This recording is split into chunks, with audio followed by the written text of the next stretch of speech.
Welcome to the 12th episode of Kabbalistic Mystic, the podcast for the Western seeker, where we explore the tree of life and the ancient Hebrew wisdom as the lost spiritual heritage of the West.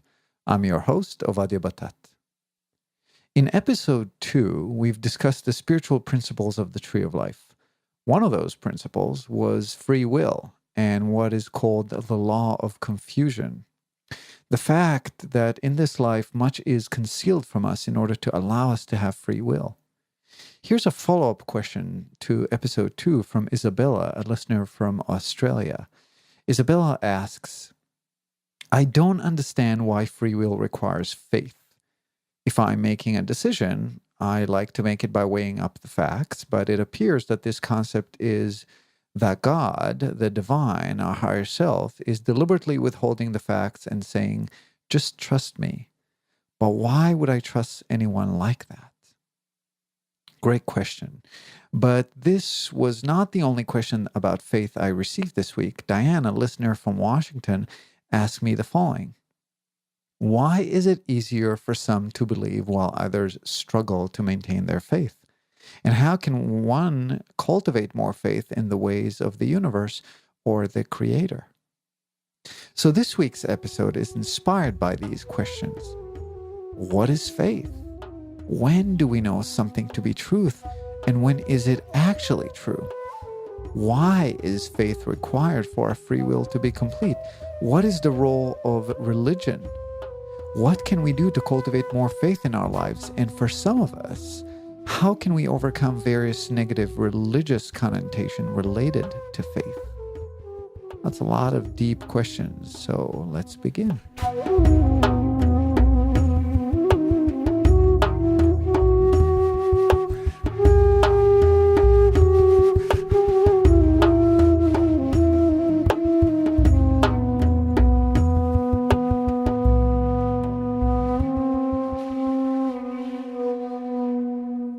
Today, we're accompanied by Jean Paul Sartre, a French philosopher who was one of the leaders of existentialism. Well, we're not really accompanied by Jean himself, he's dead, but by his wisdom. And since we're dealing with faith, I thought it would be appropriate to weave quotes by someone who was an outspoken atheist. And not because I want to contradict him, you see, but because truth is subjective. And in fact, I want to show you that he was right in practically everything he said, despite the fact that he did not believe in a higher power. So we'll get to Jean soon enough. You'll recognize him easily by the sound of my dear wife's voice, who kindly agreed to narrate him for the purpose of this episode. And for now, here's a simple question. Does the moon have gravity of its own? So I'm yet to meet an informed adult who would answer no to this question, and yet I've yet to meet someone who was actually on the moon. We all believe that the moon has gravity and that it is about half of the Earth's gravity. We believe it because scientists have told us that, and because we saw Neil Armstrong hopping effortlessly on the surface of the moon. And we also believe that Jupiter is the biggest planet in our solar system. It's a collective truth we hold as species. And yet none of us has visited the gas giant. Well, I guess except for Juno, NASA's $1.1 billion probe who traveled for 5 years and entered orbit around Jupiter just this week. Congratulations, NASA. Here's Jean Paul. To believe is to know you believe. And to know you believe is not to believe. A thinker, that one. But he's alluding to the fact that there's a thin line between facts and what we deduce to be true, and therefore believe to be true. We know that if we jump off a roof, we'll fall down without even doing it. We deduce it because we know experientially that gravity exists. And yet someone, somewhere, believed that it was possible to defy it. So he looked at birds and studied their wings, he calculated numbers and designed an aircraft. And someone, somewhere, was willing to put their lives on the line and actually test it, resulting in our ability to travel via air. They had faith in something unknown and operated with this conviction. Faith is a choice we make to believe in something that is yet to be experienced by us as a fact. Faith contradicts proof. Once something is proven beyond doubt, you can no longer have faith in it. It just is. We no longer have faith that the earth revolves around the sun. We know it does. So we see that there's obviously a close connection between what can be logically measured, deduced, and concluded, and what we call faith. The more logical something is, the closer it is to our experiential memory, the easier it is to believe. And so we all believe, as a species, for example, that Mars has no atmosphere, even though none of us has been there. So let's talk about free will for a moment. Free will can only exist when we do not know something to be a fact. We cannot choose to believe in the laws of nature. They just are. Similarly, if there was a proof that God existed, we wouldn't have a choice but to believe in it. In fact, we wouldn't believe in it. It would just be. It would be a fact of existence, just like gravity. And so if God does exist, life was obviously designed for us not to be able to prove it. And the question is, why? Or as Isabel articulated in her question, why would God deliberately withhold information requiring us to believe in it? Since we're talking about what is true and what is not, and to be philosophically accurate, I have to first answer this by saying, I have no idea. Nobody does. I have an opinion, I have a belief, which I will share in a moment, and would hopefully satisfy the curiosity behind the question, but I don't actually know. I don't even know if there is a God. I believe that there is one. I have an inner knowing of sort, but I do not know it as an intellectual fact. If someone tells you that they know that God exists, they're lying to themselves. In this reality, the only known truth that is exposed to us is the various reflections of the laws of nature. Everything else is just information that we choose to believe over the unknown. It's a choice we make. Our reality is subjective. When we're dreaming, we believe it to be true, and then we wake up, and suddenly it's not. For all we know, we could all wake up the next morning, the next moment, to discover that this life was nothing but a dream.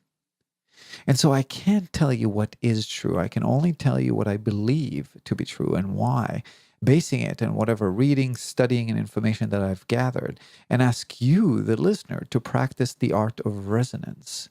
If it resonates with you, you're free to include it in your current set of beliefs. If it doesn't, it wasn't meant for you. And so it goes.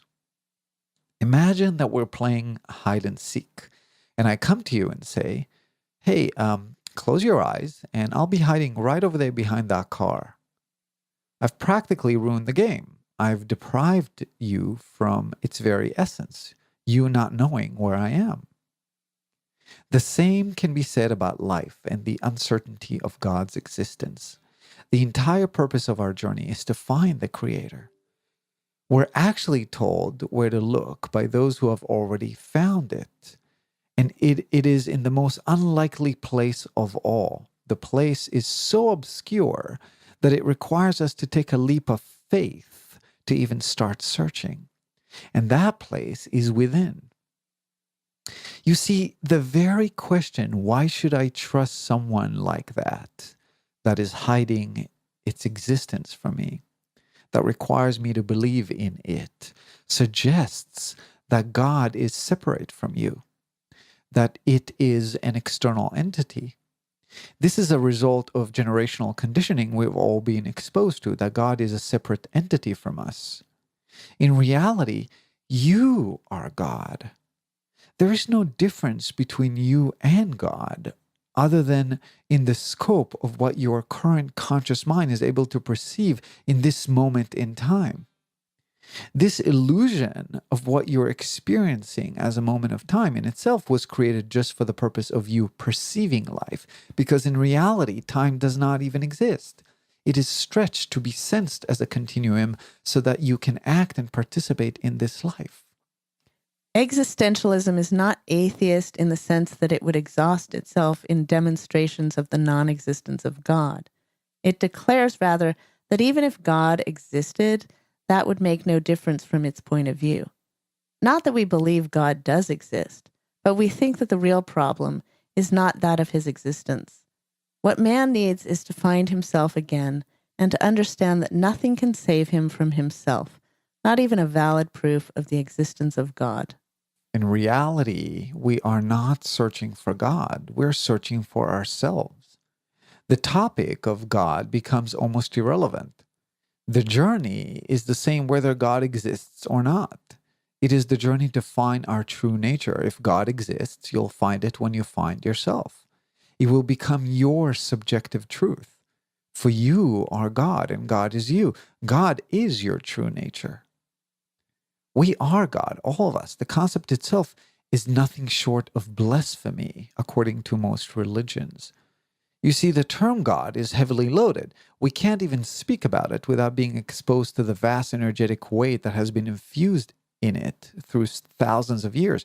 Many of us, myself included, have been indoctrinated that God is vengeful and strict, that he, quote unquote, as God is generally attributed with masculine qualities by the patriarchal religious establishment, he requires us to follow his commands and stay clear of sin, a misunderstood term that is greatly misused, and I'm heavily tempted to dedicate the next episode to.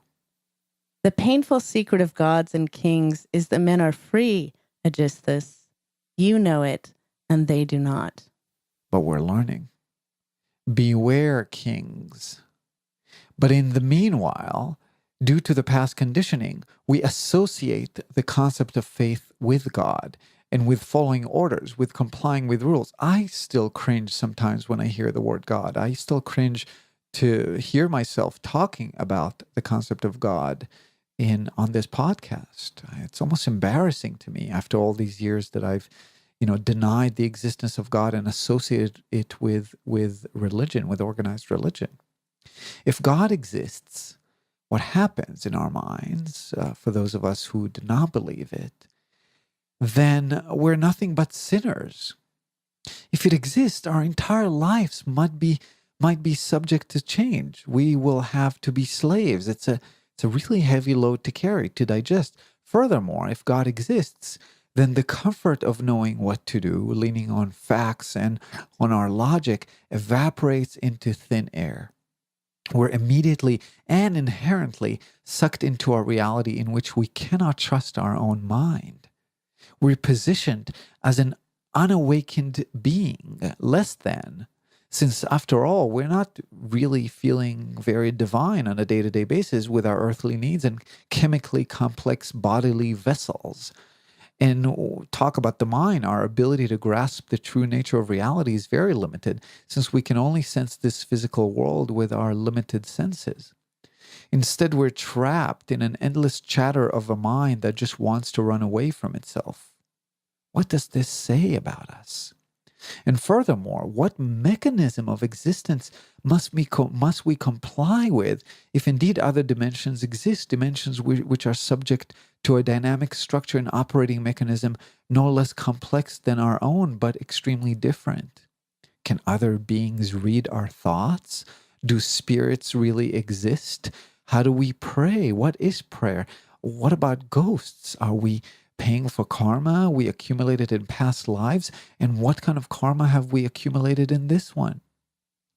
The thought of God's existence is daunting. This is why many of us fall into the comforting lines of religious dogma. It helps us know what to do.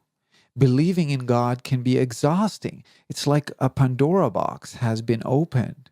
It's overwhelming. Everything we believe in, or didn't, to be accurate, is suddenly shattered. Enters science. It gives us a way out, just like religion. Everything is logical, and the only thing we do not know is what we haven't discovered yet. Someone who is smarter than us will surely figure it out, and we can all believe it as a collective, all in due time. Someone We'll figure it out. And so both religion and science give us this comfort beyond what is unknown. What a relief. Dostoevsky once wrote, "If God did not exist, everything would be permitted." And that, for existentialism, is the starting point. Everything is indeed permitted if God does not exist, and man is in consequence forlorn. For he cannot find anything to depend upon, either within or outside himself. He discovers forthwith that he is without excuse. In truth, in our haste to bury religion, we've created a beast far more dangerous, to which we salute while turning a blind eye away from our true spiritual nature. You see, when I was an atheist, I was very vocal about it. I used to say to people that I rather claim I don't know how the world was created rather than lean on an imaginary story of a God in the sky. I was very judgmental of those who believed in the existence of God, just as I'm sure that others are judgmental of myself at this point. I couldn't understand how people who I respected, people who were smart and logical, allowed themselves to believe in something so elusive and unscientific. And I was not shy expressing my opinion about it. So here's the deal. I'm a logic head. I need things to make sense to me. I used to say to my wife that everything is logical. She knew not to argue with me because I could always come up with a logical argument to defeat hers. Not because logic prevails, but because it is blind. Logic refuses to assume anything outside of its comfort zone. Try to explain to a fish what it feels like to sit by a campfire. It'll keep telling you, what's this imaginary fire thing? How can it exist if the entire universe is submerged in water? The dangers of intellectualism stem from confinement, not from the freedom to think. Today, I know my wife was right. She was the smarter one. There are two sides to reality. One that our conscious mind can understand, and one that it can perceive and sense, feel, but not rationalize. Not everything is logical. She believed in nothing. Only her skepticism kept her from being an atheist. Jean Paul Sartre said this about his grandma. I can identify with her being the atheist that I was, so let me share a bit of my own journey. When it comes to faith, you might say I was logicked into believing. I was seeking at the time, but did not know exactly what. It was shortly after I quit my hated daily job, and a series of events beyond my control, including a dramatically serendipitous dream and a series of anxiety attacks, led me to believe that there is more to life than what we see. And so I asked, I seeked. Seek and you shall find, not consciously, but subconsciously. And that's all is needed. Shortly after that, a friend recommended I read The Raw Material. Something rung true to me, and I read it. The Raw Material is a series of channeling recorded in the early 1980s, which I introduced in episode 10 of this podcast series. Now, The Raw Material, which I digested simultaneously with a few other important texts by various modern-day explorers of human consciousness, has changed my life. It presented an extremely compelling logical story about the nature of existence. It painted a common thread across all spiritual methodologies, scientific theories, hypothesis around the true nature of existence, and gave a point of view about the illusory nature of our reality that was so holistic, so logical, and so well-rounded that I was literally logicked into believing in the existence of a higher force, of a creator, that we're all one. It suddenly made more sense to me. It was more logical that a creator existed than one did not. Leave it to a logic head to logic his faith too. But doing that through the raw material is not easy. It's very cryptic. It takes a very long time to learn. And I had my own experiences that allowed me to kind of pull through and get to the other side. But in reality, it was really not just the logic of it all. It was more than that. The material touched something deep in me, something I knew and forgotten. But still, my faith was based on logic, on thought. It made sense to me. And it was months and years later that I went through what I can only describe as a gradual spiritual awakening, various physical, tangible, sensed, and mostly illogical events during which I have actually experienced the Creator within and awakened to the true nature of reality. And I'm not going to go into them, not because they are personal. Nothing is really, at least to me. And I believe, if I believe that they would be of service, I would gladly share them. But the reason I'm not going to go into them is because they are completely irrelevant. And here's why. YouTube is full of testimonials of people who have underwent spiritual experiences, near-death experiences, people who were in a coma and came back, you name it, it's all there. If they were helpful in convincing people to believe, atheism wouldn't be the fastest growing belief system in modern history. At the end of the day, we cannot be convinced as to the existence of a creator. We must experience it ourselves. It's the same as love. We hear about it in the movies, we dream about it, and we know we seek it. There's something that rings true to us, something that we know but forgotten. But it is only when we truly fall in love that we understand what all the fuss is about. For those who want to change life, to reinvent love, God is nothing but a hindrance. Have you found God and interested in spreading his or her love? Love well yourself. That's all. Sharing your deep spiritual experiences with those who did not experience their own, or worse, spreading dogma about one should or should not do, will most likely cause one of the two things. So they'll hear your deep spiritual experience and they'll either doubt you and think you are hallucinating, because it doesn't matter how real you'll explain the experience was, the logical mind will always find a way to debunk what is misunderstood. Or they will actually believe you, which is even worse, because most likely than not, it will cause them envy and will cause you to feel pride. After all, why did you experience it and they didn't? Imagine what they feel. What makes you so special? And in truth, why do you need to share it anyway? In most cases, when people share their spiritual experience with others, it's either because they want others to believe too and follow the same path that they are on, or due to spiritual pride. They're both pointless endeavors. And I've sinned, if I risk myself by using this loaded term, in doing both. That God does not exist, I cannot deny. That my whole being cries out for God, I cannot forget. At the end of the day, all that matters is what we know within. As long as we're alive, we don't know what is true and what is not.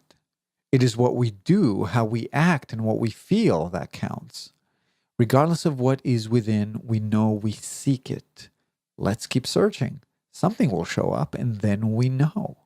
And even then, the knowing is internal. It is I which knows. To the rest of the world, I just believe.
Religion is dead. It just doesn't know it yet. Our future is shaped by the views, behavior, and consciousness of our future generations. Those who are taught to think freely are no longer bound by the tethers that constricted past generations. They intuitively know what is right and naturally understand what is wrong. Thy shall nots are no longer needed and in fact harmful to the liberated mind. And so organized religion, Great Run, which lasted about 3,000 years, is already on its deathbed. In 3 to 4 generations at the most, which are nothing in the greater span of human history, it will become merely a reflection in our collective human history, one that has defined us as a species for better or worse. Spirituality, on the other hand, will prevail. We are spiritual beings. Our vessel is nothing but flesh and bones. Our soul does not reside in our limbs, tissues, head, or even hearts. Ask a person who went through a heart transplant. He or she will tell you that. Our soul resides in a plane which cannot be accessed, quantified, or computed with the most sophisticated lab equipment. How can a scientist measure a mother's love to her child? How can he quantify someone's fear of the unknown? We are all different, living in a subjective reality that can only be truly evaluated by our own unique circumstances. Suffering is subjective. The emotional anguish of a rich man is just as raw as the torment of the poor. Circumstances divide us. Emotions unite us. Our grief, anger, and fear are universal, and so is unconditional love. That is the only objective truth. Everything else is a synthesis of man-made assumption and the subjective experience of those who made them. In our suffering, we cling for control, desperately trying to ensure others will adhere to our perception of reality. We all do it. For generations, the few have controlled the will of the many, citing their rules as the only mean to avoid chaos and social collapse. That is the very definition of religion. It is not, however, the definition of spirituality, which embraces chaos.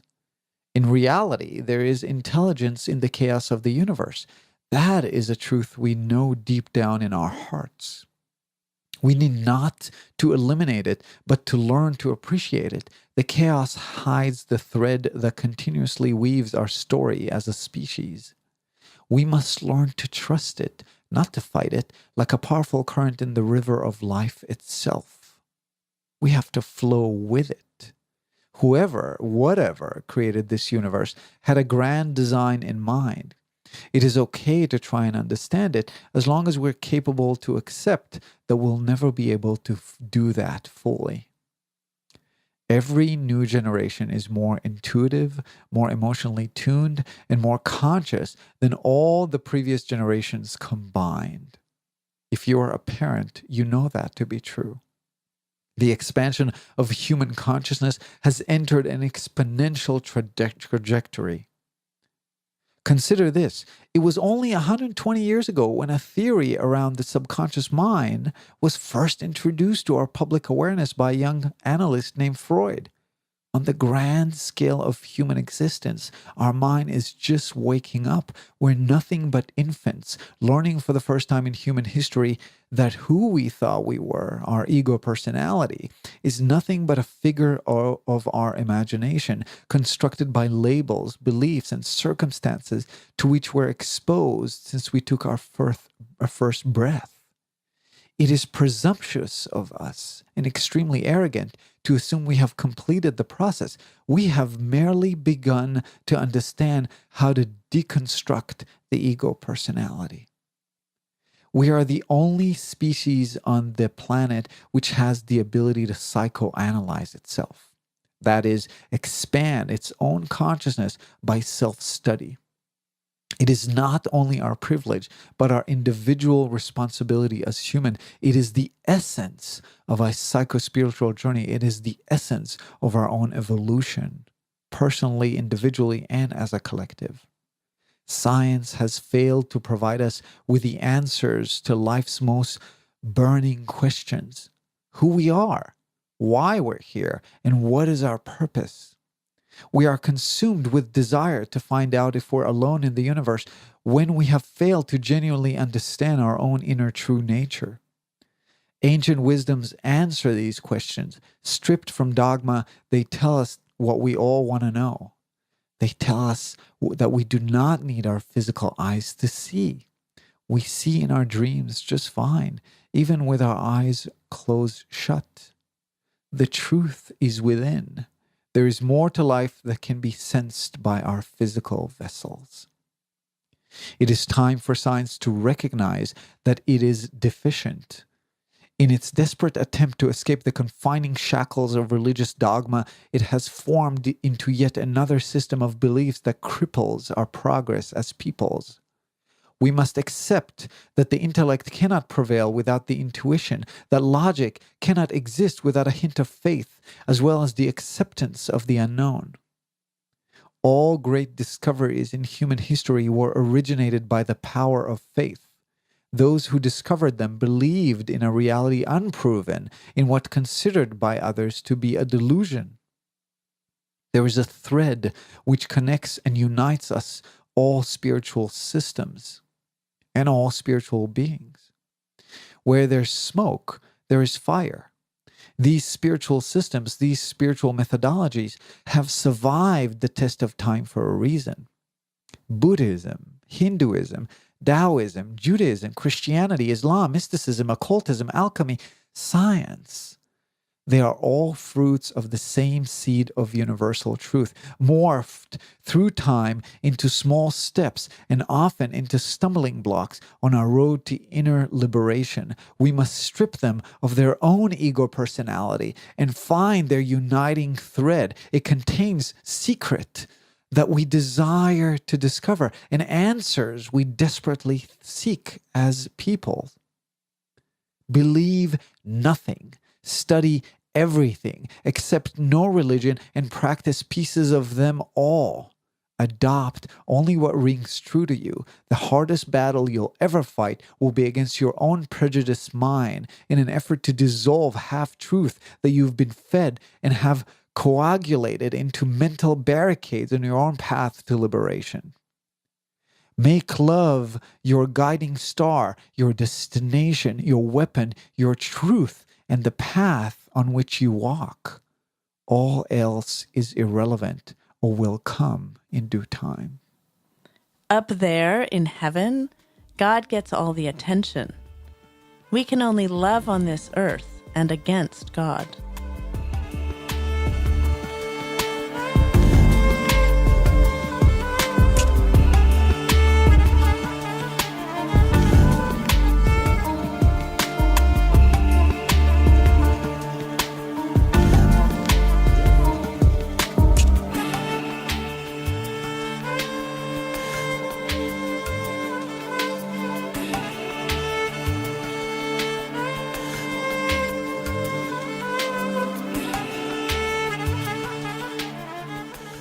So we spoke about faith and believing and about religion, but all that is in our heads. What about our hearts? How can we cultivate more faith? How can we experience our true nature, experience it physically, emotionally, tangibly, feel the divine with our hearts? Again, the more accurate answer, or really the only accurate answer, is I don't know. I could tell you what worked for me, but that would be irrelevant again, since everyone's journey is different. My most intimate experience of God within was shortly after I was genuinely afraid for my life. How could I recommend someone to desire the same? I couldn't, nor do I wish anyone to go through the same suffering or experience. But I do have a few tips to share, which I believe would serve as signposts as to the current individualized path you must take on your own road inward. When I was a kid, I stood in synagogue on Yom Kippur, a holy day in which you're not supposed to eat, and I emptied a sugar pack into my mouth and said, God, if you exist, kill me now. I obviously lived, and therefore to me, God did not exist. Unfortunately, and fortunately to me, it does not work this way. Intention is everything. If your purpose is confirmation instead of information, you will receive nothing. There are no confirmations. Remember, proof contradicts faith. Intention is key. And so what I recommend is that you ask to experience God or whatever higher force you think is inside of you. If you're not comfortable asking for God, don't. Instead, ask to find your true nature. What do you seek? Who are you asking? Maybe you're asking yourself, if that's more comfortable to you. Ask the universe, whatever higher force that you think is listening within. Maybe your higher self. It doesn't have to be anthropomorphized into something tangible or logical. Just ask for it and you shall receive. Not immediately, at least for most of us. It's not like you say, oh, I want to experience God. Please appear before me. And right there, you're going to hear a voice. But you will at some point. Write it in your journal. Putting it in writing is very powerful. Put it in a small note and carry it in your pocket. Make a little ritual out of it. The more intention you put into it, the more powerful it would be. Remember, the subconscious, which is your connection to the divine, does not hear or understand logic. It understands emotion. Call for it, cry for it, desire it, long for it, and it shall come. A great advice that has served me well was given to me and to others by Ra. It recommended to ask to find love in every moment.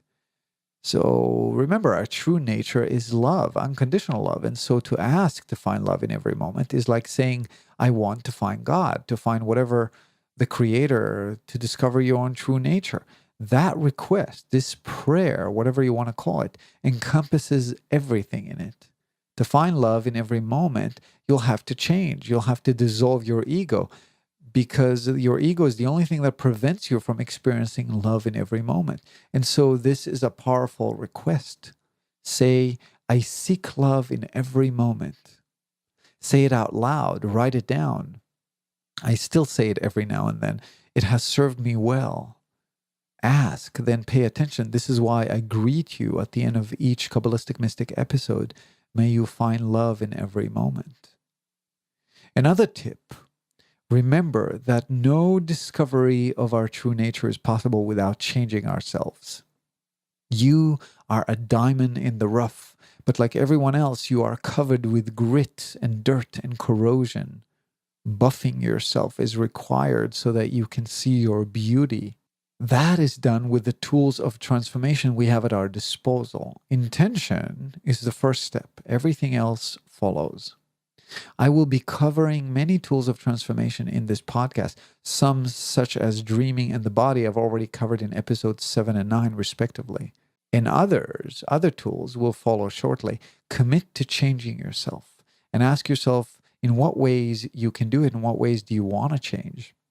Starts with the places you get snagged, triggered, angry, upset, sad, scared.